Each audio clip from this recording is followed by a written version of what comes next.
জামাতের সঙ্গে ইসলামী আন্দোলনের আসন সমঝোতা এখনো চূড়ান্ত হয় নাই। আমার কেন জানি মন টানতেছে আমাদের ইসলামী আন্দোলন, আমাদের পীর সাহেব চরমনে এরা ওটা লাস্ট পর্যন্ত একটা ঝামেলা সৃষ্টি করবে। তারা 11 দল, বাকি 10 দলের মধ্যে কোনো সমস্যা হয় নাই। শুধু যা সমস্যা আমাদের ইসলামিক আন্দোলনের ভিতরে। ওনারা আসলে কি ওনারা আসলে কি দেশটাকে ইসলামী শাসন চায়, নাকি ওনাদের নিজের স্বার্থ নিজের ক্ষমতার লোভে ওনারা এটা চাই?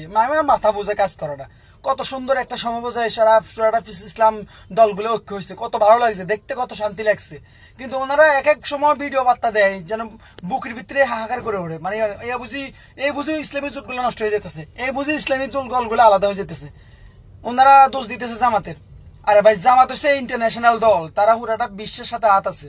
তোমাদের তো বাংলাদেশের ভিতরে শুধু তোমরা ফির সাহেব নাই, তোমরা তো সবাই তোমাদের সম্মানের জায়গা রাখে। কিন্তু ইসলামী জামাত ইসলাম তো এটা একটা ইন্টারন্যাশনাল দল হিসেবে আছে। তোমরা সেই হিসেবে তো একটু সাথ দিবা না। ওনাদের এই আসন চাই, এই আসন সেই আসন চাই।